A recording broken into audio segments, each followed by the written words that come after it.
Assalamualaikum warahmatullahi wabarakatuh. Nama saya Muhammad Lusak, saya dari kelompok 3. Saya akan menjelaskan manajemen kas. Pertama-tama saya akan menjelaskan anggota kelompok 3 ini.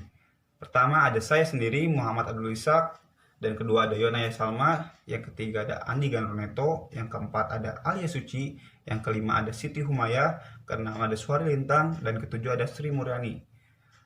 Pertama, apa sih itu manajemen? Manajemen adalah ilmu dan seni mengatur proses pemanfaatan sumber daya manusia dan sumber daya lainnya secara efektif dan efisien untuk mencapai suatu tujuan tertentu. Sedangkan kas itu sendiri adalah aset perusahaan yang terdiri dari uang logam, uang kertas, cek, dan money orders. Manajemen kas, menurut Kasmir dalam laporan penelitian Hasibuan tahun 2016, adalah suatu proses pengelolaan perusahaan dalam mengatur arus kas untuk mempertahankan likuiditas perusahaan serta memanfaatkan ide kas dan perencanaan kas. Langsung, laporan arus kas menyajikan aliran kas masuk dan aliran kas keluar. Laporan arus kas ini terdiri dari tiga aktivitas. Yang pertama aktivitas operasi, yang kedua aktivitas pendanaan, dan ketiga aktivitas investasi. Yang aktivitas operasi ini pertama penerimaan kas yang utama terdiri dari penjualan barang atau pembelian jasa. Sedangkan penerimaan kas lainnya terdapat dari pendapatan bunga, dividen, dan penjualan sekuritas yang diperdagangkan. Sedangkan pengeluaran kas pertama dari pembayaran gaji, pembayaran pajak, beban sewa, beban utilitas, sekuritas yang diperdagangkan, dan pembelian barang. Lalu ada aktivitas investasi. Aktivitas investasi ini menjual atau membeli tanah, bangunan, dan peralatan. Lalu ada aktivitas pendanaan. Aktivitas pendanaan ini adalah transaksi-transaksi dalam kas yang diperoleh atau dibayarkan kepada pemilik dana, yaitu investor dan kreditur atau kreditor. Sekian presentasi dari saya. Wabillahi taufiq wal hidayah. Wassalamualaikum warahmatullahi wabarakatuh. Nama saya Alia Suci, NPM 221. Selanjutnya yaitu ada dokumen pendukung dalam manajemen kas. Nah, yang dimaksud dengan dokumen di sini yaitu suatu dokumen yang menguatkan data atau yang membuktikan validitas terjadinya transaksi yang ada pada dokumen sumber. Sedangkan yang dimaksud dengan dokumen sumber di sini yaitu yang digunakan atas dasar pencatatan transaksi ke dalam jurnal atau buku pembantu. Lalu, dokumen pendukung dalam manajemen kas ini dibagi menjadi dua bagian. Yang pertama itu ada dokumen pendukung dalam penerimaan kas dari piutang atas penjualan kredit, dan yang kedua itu ada dokumen pendukung dalam pengeluaran kas untuk pembayaran utang atas pembelian kredit. Nah, di bagian yang pertama ini, menurut Mulyadi dalam buku sistem akuntansi itu dibagi menjadi 4 bagian. Yang pertama itu ada surat pemberitahuan. Nah, surat pemberitahuan ini untuk memberitahukan suatu pembayaran yang dilakukannya. Contohnya itu seperti ini. Yang kedua itu ada daftar surat pemberitahuan. Nah, daftar surat pemberitahuan ini suatu rekapitulasi penerimaan kas dari beberapa perusahaan yang digabungkan menjadi satu rekapan. Contohnya itu seperti ini. Yang ketiga itu ada bukti setor bank. Nah, bukti setor bank ini sebagai bukti penyetoran atau pembayaran kas yang diterima dari piutang ke bank. Bukti setor bank ini mempunyai 3 rangkap. Nah, 3 rangkap ini diserahkan bersamaan dengan penyetoran atau pembayaran kas. Lalu si 2 rangkap tembusannya ini diminta kembali setelah ditandatangani dan dicap oleh pihak bank sebagai bukti pembayaran atau penyetoran kas ke bank. Contohnya itu seperti ini. Yang terakhir itu ada cek. Cek di sini berisikan perintah tabah syarat dari nasabah bank agar bank tersebut membayar sejumlah uang yang tertera pada surat tersebut. Jadi, apabila seseorang memiliki cek yang ditujukan atas nama dirinya, maka bank tersebut harus membayar sejumlah uang sesuai dengan nominal yang tertera pada cek tersebut. Contohnya itu seperti ini. Selanjutnya akan dijelaskan oleh Siti Humayah. Perkenalkan, nama saya Siti Umayyah, NPM 102. Di sini saya akan menjelaskan materi selanjutnya, yaitu dokumen pendukung dalam pengeluaran kas atas pembayaran utang kepada supplier perusahaan. Dokumen yang pertama yaitu ada bukti penerimaan barang. Nah, bukti penerimaan barang ini dibuat oleh bagian gudang yang menunjukkan bahwa barang yang telah diterima dari supplier perusahaan telah memenuhi jenisnya, spesifikasinya, kuantitas, dan satuannya sesuai dengan yang tercantum di dalam surat order pembelian. Berikut contoh dokumennya. Dokumen yang kedua yaitu ada bukti kas keluar. Nah, bukti kas keluar ini dibuat oleh bagian keuangan yaitu bagian kas setelah mendapatkan otorisasi dan melakukan transaksi pembayaran utang kepada supplier perusahaan via bank. Berikut contoh dokumennya. Dokumen yang ketiga yaitu ada bukti bayar. Nah, bukti bayar ini diterima oleh bagian keuangan setelah melakukan transaksi pembayaran utang kepada supplier tadi. Berikut contoh dokumennya. Dan dokumen yang terakhir yaitu ada surat pelunasan utang. Nah, surat pelunasan utang ini dibuat oleh bagian utang setelah membandingkan nih bukti penerimaan barang dari bagian gudang tadi dengan daftar tagihan piutang yang diterima dari supplier perusahaan yang berisikan informasi tentang peminjaman yang dilakukan oleh perusahaan kami. Berikut contoh dokumennya. Selanjutnya saya akan menjelaskan materi yaitu pihak-pihak yang terkait dalam penerimaan kas dari piutang. Nah, menurut Mulyadi dalam buku Sistem Informasi, prosedur dalam melakukan penagihan piutang itu ada dua. Yang pertama itu melalui pos dan yang kedua melalui penagih perusahaan. Di sini kelompok kami akan mencontohkan dan menjelaskan penagihan piutang melalui penagih perusahaan. Nah, pihak yang terkaitnya itu ada tiga. Yang pertama ada pihak penagihan. Nah, pihak penagihan ini bertanggung jawab dalam melakukan penagihan kepada debitur perusahaan berdasarkan daftar piutang yang sudah jatuh tempo yang telah dibuat oleh pihak akuntansi, tepatnya yaitu bagian piutang. Jadi, bagian penagihan ini tidak akan melakukan penagihan sendirian atau mandiri, tetapi dia harus berdasarkan daftar piutang yang sudah jatuh tempo dari bagian akuntansi. Kemudian yang kedua ada pihak kas. Nah, pihak kas ini bertanggung jawab dalam menerima cek-cek yang sudah diterima atas penagihan piutang kepada debitur perusahaan yang telah dilakukan oleh pihak penagihan tadi. Kemudian pihak kas ini juga harus langsung menyetorkan cek-cek tersebut ke bank.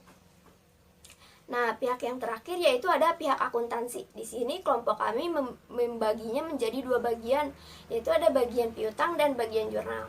Nah, bagian piutang ini tugasnya tadi yaitu membuat daftar piutang yang sudah jatuh tempo untuk kemudian diberikan kepada pihak penagihan sebagai dasar melakukan penagihan piutang kepada debitur perusahaan.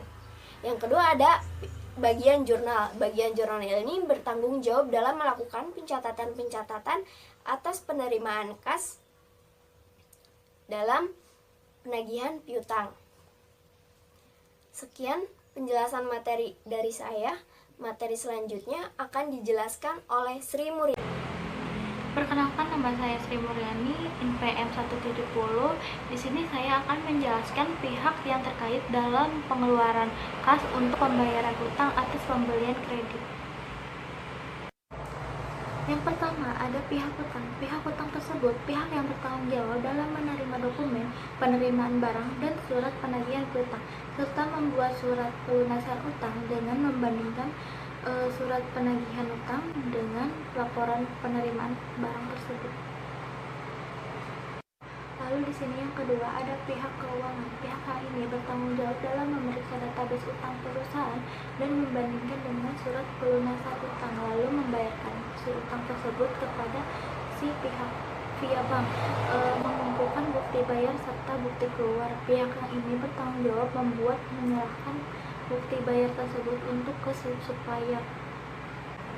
Lalu yang ketiga ada bagian akuntansi. Pihak ini yang bertanggung jawab dalam pencatatan pengeluaran kas yang menyangkut utang perusahaan tersebut.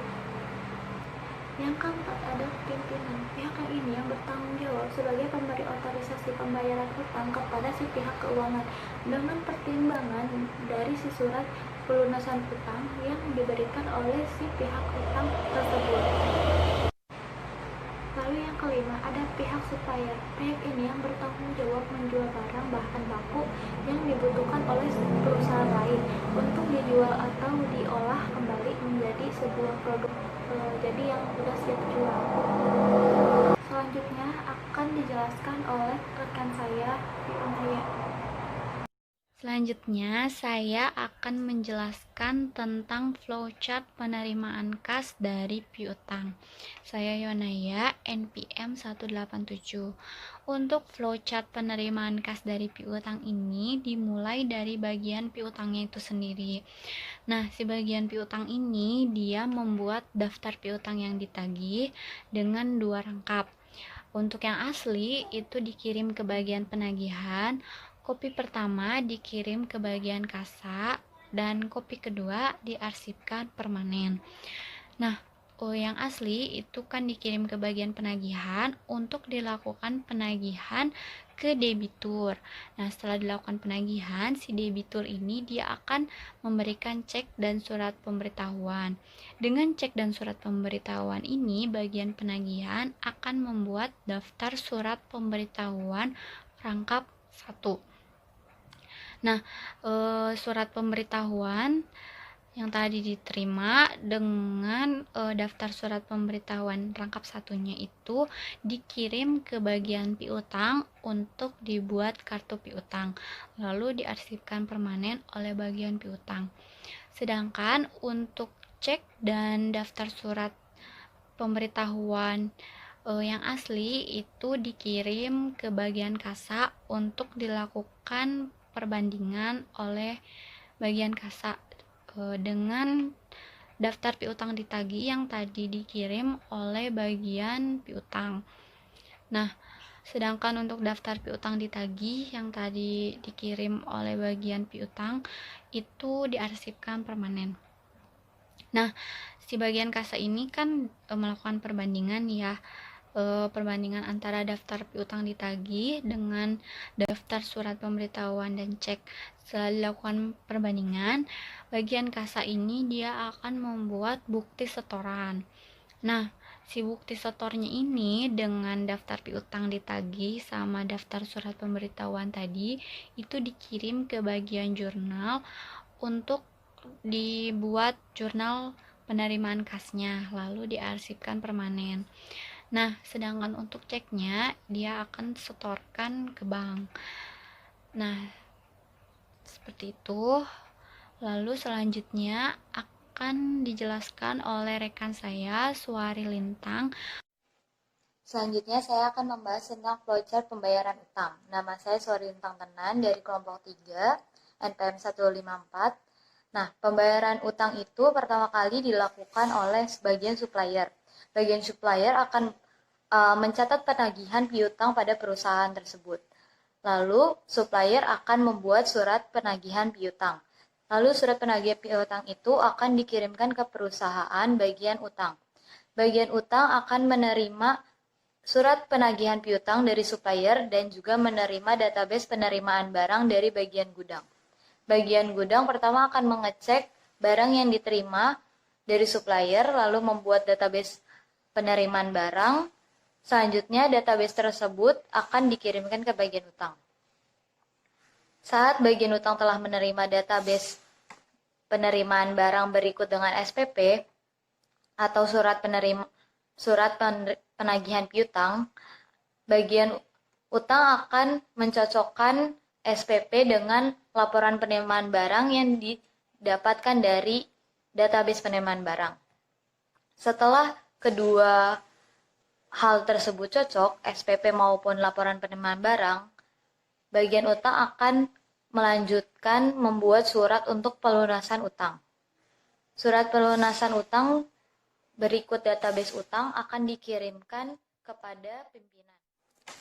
Setelah pimpinan menerima surat pelunasan utang maupun database utang, pimpinan akan mengotorisasi dan mempertimbangkan apakah akan membayar atau tidak. Jika pimpinan menjawab ya, maka surat pelunasan utang yang telah diotorisasi berikut dengan database akan dikirimkan ke bagian keuangan. Setelah bagian keuangan menerima surat pelunasan utang maupun database utang yang telah diotorisasi oleh pimpinan, bagian keuangan akan melakukan pembayaran via bank.